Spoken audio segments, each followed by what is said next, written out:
Welcome to the Encouragement Engineering Podcast, where we help people to combat the negativity that inundates their daily lives with a positive perspective and positive action.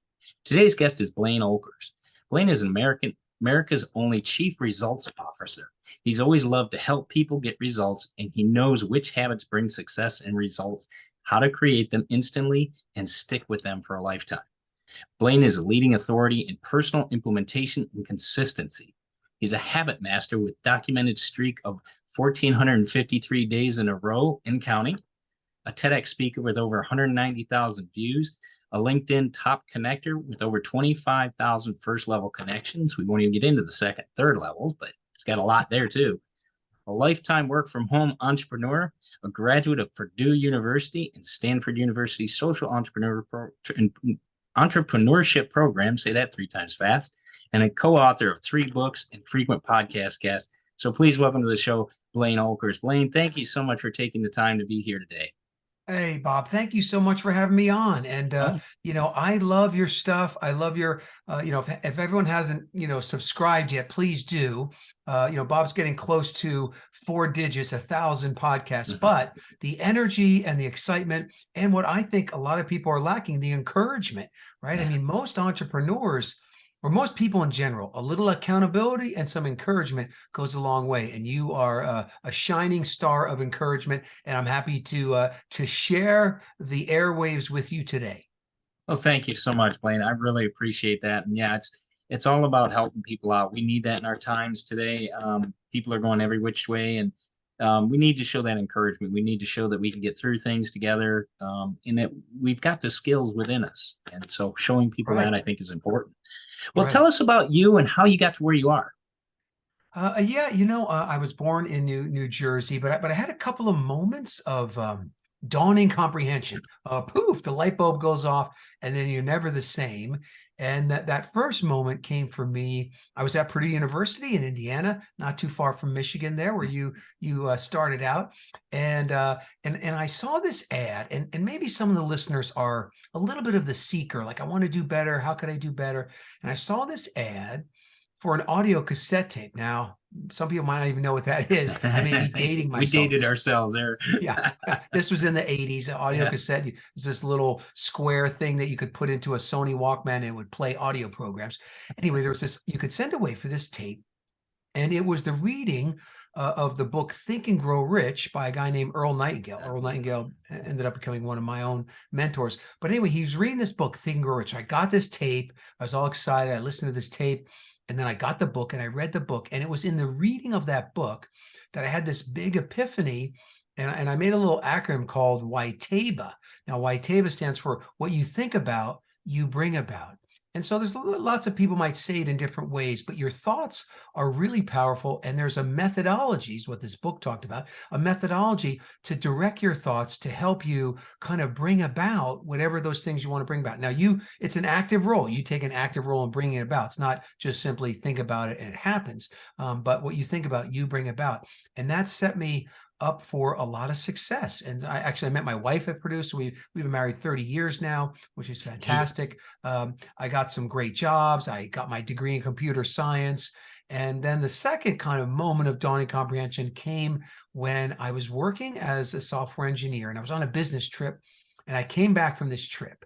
And my son, Bo, he was like 1 year old at the time. He was kind of like acting weird, giving me the cold shoulder, so to speak. And I said, Beth, is Bo sick? Is there something wrong? And she says, no, but you were gone so long that he kind of forgot who you were. And I was like, what? That like hit me like emotionally. Yeah. And so I had this moment of dawning comprehension, and I made a clarifying decision. I said, no matter what happens, I'm going to become a work from home dad. Now, this is back when it wasn't cool to work remote like it is now. But I was going to do that. And so I started a couple of businesses on the side, and it took me a year. But a year later, I left my job, my secure job, And I started running those two businesses, and that was 27 years ago. So for the last 27 years, I've just worked from home. The kids are out of the nest now, but I was able to be that work at home dad, which gave me the time to do the self-development, to do the introspection, to figure out like, why am I on the planet? And I did. And it's to help people, similar to you, to help people take control of their lives by taking control of themselves. And so I founded a company in 2009 called Self-Fluence, which is the art and science of influencing yourself. And I like to say something you said in the beginning too, close to it, is it's the power you already have to influence yourself. You don't need any extra apps or other things. You got it all right up here. You just have to use it, to its best abilities. And so I started helping people, mostly mastermind groups actually, of business owners with getting results. And so then they started calling me the Chief Results Officer. And I go, hey, I like that title. So I went to the U.S. Patent and Trademark Office. Nobody had it. So I got the registered trademark, the R with the circle. Yep. So that's why I can say I'm America's only Chief Results Officer. So anyway, I don't know, maybe that was too deep of a story, but that's a little backstory how I got here. No, that's great. And I always appreciate the Napoleon Hill book, because the first part is thoughts are things, Right. that realization of it. Wait, you think about that. Yeah, thoughts are things, because they drive you to take action. They drive your decisions. They drive what you're going to do, how you're going to think about things. So they definitely produce results when you're thinking, and we want to think positively. So that's a big plus too. Um, Everybody can go spiraling negative, but if we stay to the positive, we get better results. So, Yeah, I agree 100%. And a lot of times I call it head trash. We yeah, all have a certain amount of head trash, and how do you hack the head trash? How do you get out of it? But pouring in the positive, yeah, there's a great saying, the solution to pollution is dilution. And they teach that. I remember in science class, we had the beaker and it was dark liquid, and we poured the clear liquid in yeah. and it got clearer and clearer. And if we poured enough positive in, enough clear liquid in, then the darkness would disappear. And back a couple of decades, I needed like a high ratio of positive to negative, meaning if I had like 1 hour of pity party, I'm a victim, negative thoughts, or bad things were happening to me, I would need like 10 hours of positive stuff Right. to dilute that down. Now I'm probably down to one-on-one. Like if I have an hour of bad stuff, I can throw an hour of Jim Rohn. He's my favorite mentor. Yeah. Throw an hour of Jim Rohn, audio program and bring out of it. But great point, is to pour in the positive. So important. Yeah, and I've done that. Matter of fact, when I've spoken to groups, and take two, if you will, pitchers of water. One has basically some brown water stuff, and I start to pour the clear water in it, so you can see that same effect, just like you're talking about. And it clears out that dirt and that muck that our society will throw at us, and that's important because we need that. Our society can throw that to us, especially nowadays with social media and everything. Everything comes at us so quickly. We need to keep that out of our mind and keep that positive in. If Yeah, I agree so much so that one little thing that I started a long time ago. So you talked about my habits. Yeah, One of my habits that it's up to, today was day 1,721. Now okay, I know good, that because it tracks in an app on my smartphone. right, But it's the practice which has served me well of taking a mind shower in the morning. Now a lot of people take the physical shower, wash your body, but I realized I've got to like wash my head out every yeah, day, clean the dirt out, clean the head trash out. So I use an app, a couple of different apps, but the primary one I use is called Headspace. It's like a okay, meditation yeah, app. And so I do that every morning. I like a 10-minute mind shower, but if I only have 2 or 3 minutes, I'll just do that. There's another app called Calm that I really like. Insight Timer is a nice one that if you want to do it like with other people around the world cool. live, you can do that. And then there's one called Abide, which is kind of a Christian one that I also use, meditation app. But anyway, the mind shower, the daily mind shower, like you said, people, social media, news media, it can wreak havoc on you. Oh yeah. Well, let's talk about that for a minute. You talk about habits in 21 seconds. Tell us about how you do that, because habits seem to be formed. You get every answer from 30 days, 23 days, 21 days, 6 months, 21 seconds. I like that. Tell us more Yes. about that. Yes, that's a society is instantaneous now. Yeah. So there is a way, and so this company Self-Fluence, I often say powered by self-fluence that I started. We Mhm. have a lot of frameworks, and they're all based on this fact that everything you need is within reach. You're already doing it, Mhm. and you can master it, right? So people are, primarily people are already, habit masters. But can you create this new habit in 21 seconds instead of 21 days? Now, the cool thing is, and people can go online and check this out, is that the brain science in the last 3 to 5 years, the ability to measure the brain and the synapses and the neurons, and they can literally watch a habit form. And Wow. so you are right that it takes about 21 days for the neurons to begin to form that habit. But it takes 63 days now, the last study that I saw, 63 days to make the habit be able to happen automatically on its own, like no willpower, no memory, Right. hardwired, on its own. So 63 days is a big amount. But we're going to cut through all that and get to 21 seconds. And so let me ask you this question, Bob. Have you brushed your teeth in the last 24 hours? Yes. Okay. How long have you had that habit of brushing your teeth?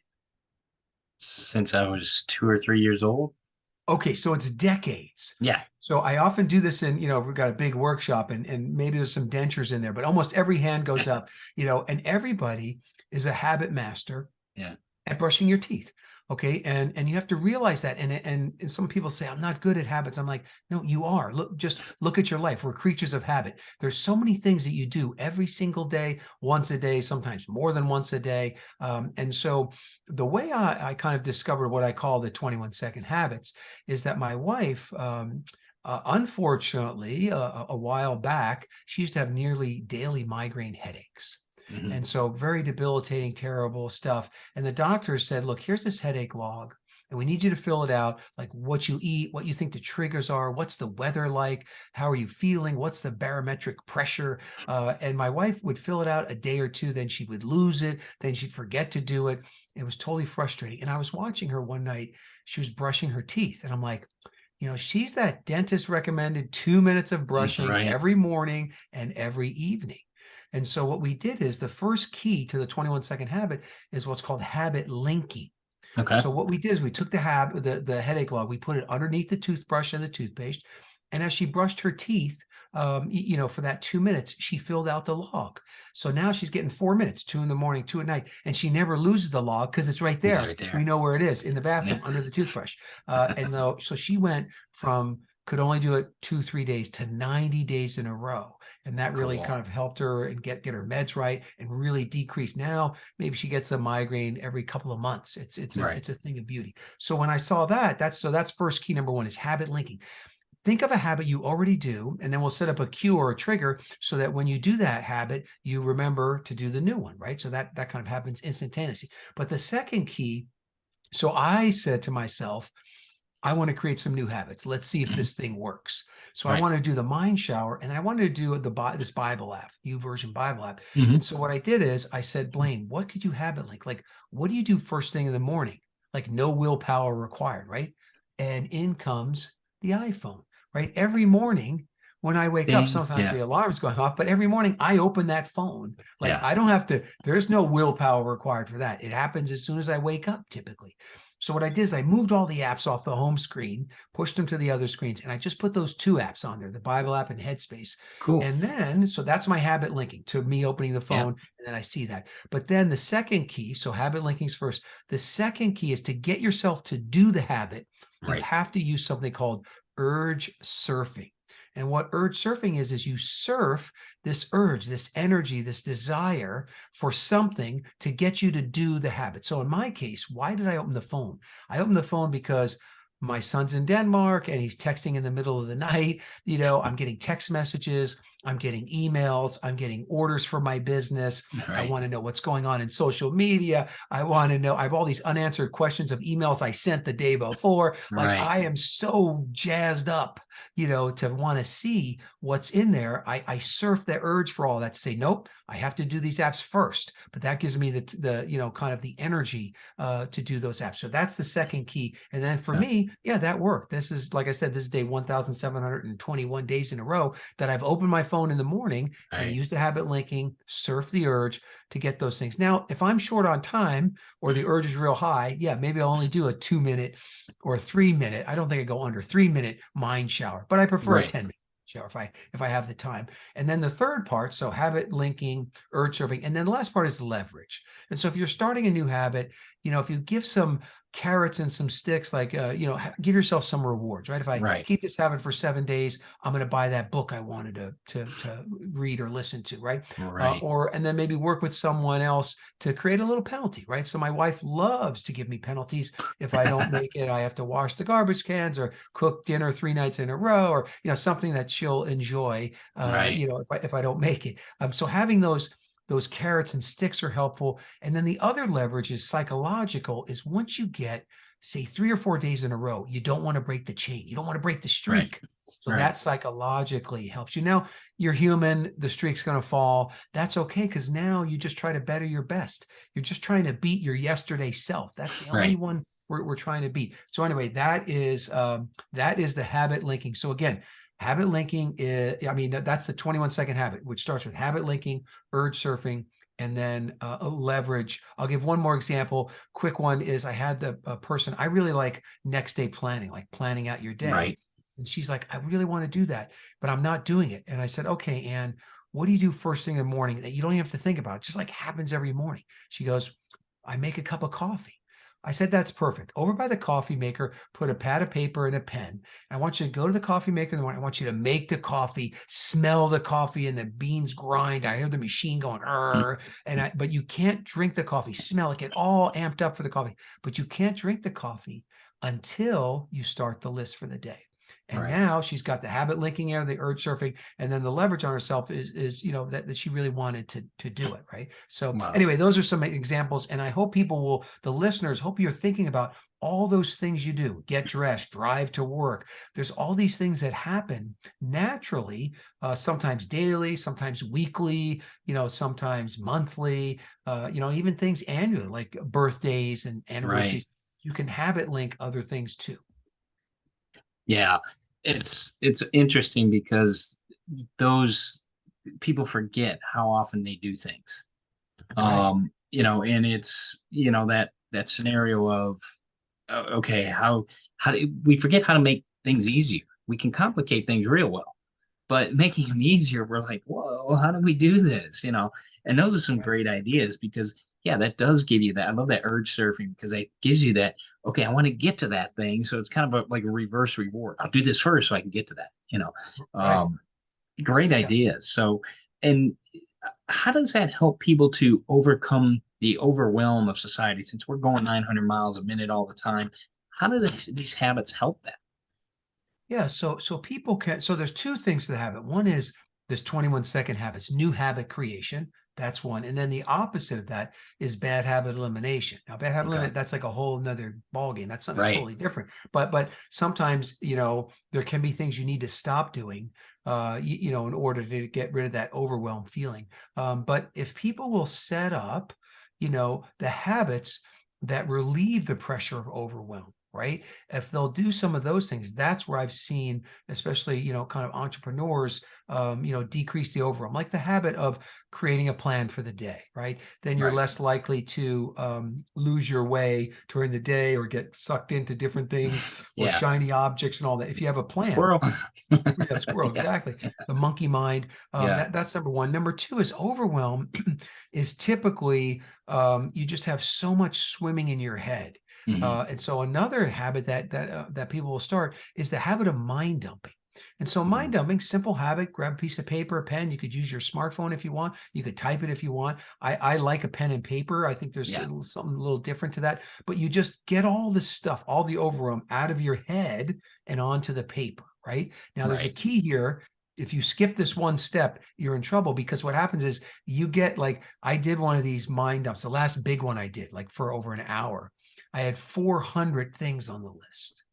So now I'm even more overwhelmed, right? Right. Yeah. So the key though is you have to process the list. Now I'm not saying it takes a lot of time to process the list, but so let's say you mind dump this thing and you get 50 things, 75 things, Right. 100 things. The next step that you have to take is you have to mind dump it with a time frame in mind. So for example, some days I'm just going to mind dump like, what do I got to do today? I got so Yeah. much to do. I got to get it organized. So it's going to be about today.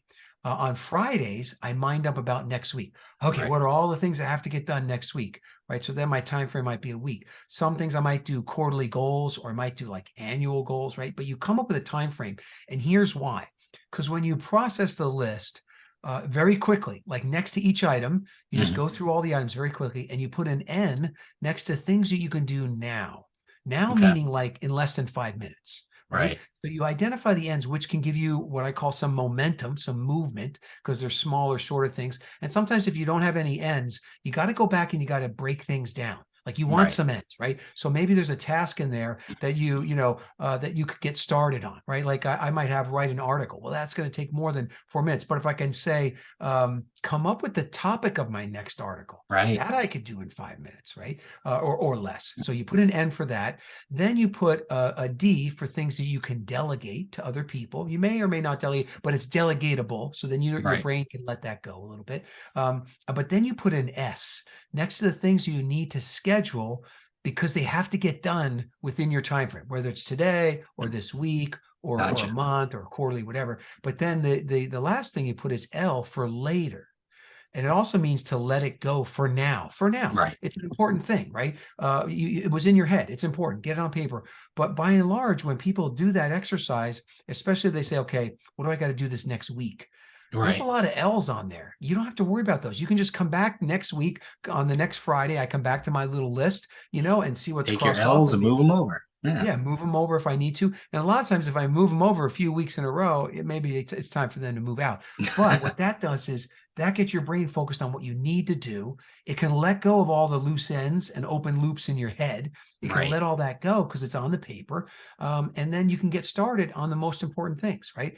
Now, again, you got to troubleshoot, right? If I say, well, Blaine, I have 50 S's. Okay, well, then we have a problem Yeah. because some of those should be L's. So you got to Yeah. prioritize your S's, right? You got to prioritize your S's then, and you got to get it down to something manageable. But in the most cases, that NDSL pass through the list makes it all work. Wow. And that's great information because I can see how that will definitely get your habits flowing, get your productivity up there because, you're getting organized and you're getting in that habit of being organized. I think that's a big feat for a lot of people is just being organized. I mean, that's some great concepts to help people start that and get going with, Yeah. this journey. I think it's a great idea, a great journey for people.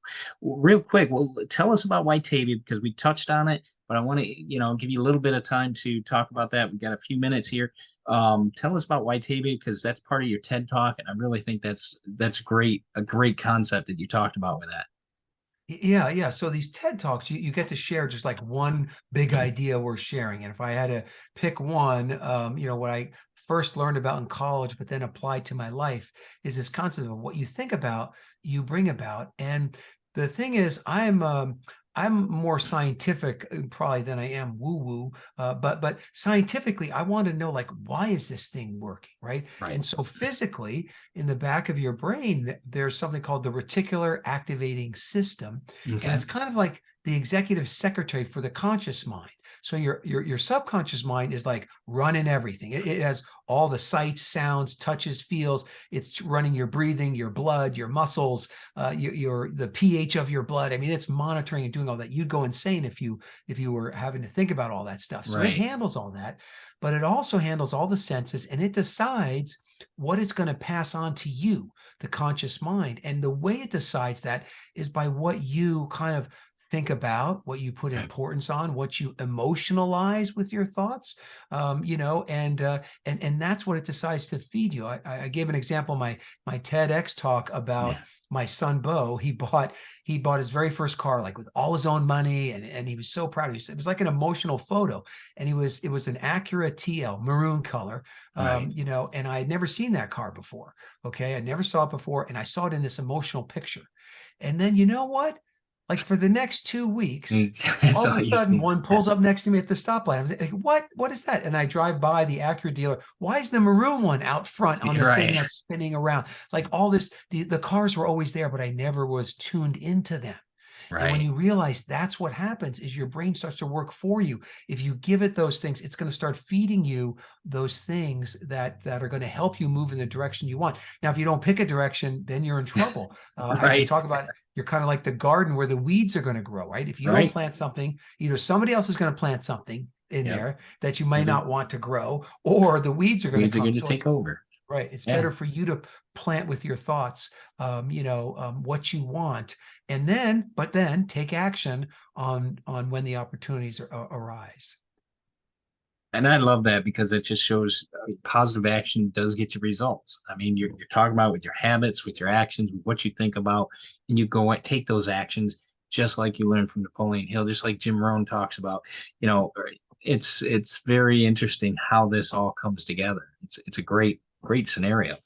So, Blaine, where can people find out more about you, get a hold of you, your website, and all that, so we can make sure they get Yeah. follow you? Yeah, I think the easiest thing is just go to BlaineTEDx.com. So BLAINETEDx.com. And at that's a website where you can opt in. You'll get a copy of my TED Talk, a transcription, but then we'll be connected. So you'll get the articles I write. You'll have my email. If I can serve you in any way, I'd be happy to do it. Great. Well, we'll make sure we have that in the show notes. Blaine, I want to thank you for being a guest on the Encouragement Engineering podcast. I really appreciate this information and the growth that I think our audience will get from this. So thank you so much. Yeah, thank you, Bob, for having me on. I'll leave the audience with this. The bad news is time flies. The good news, you're the pilot. So pilot That's well, right. my friends, pilot well. Thank you, Blaine. I appreciate it. You have a great day.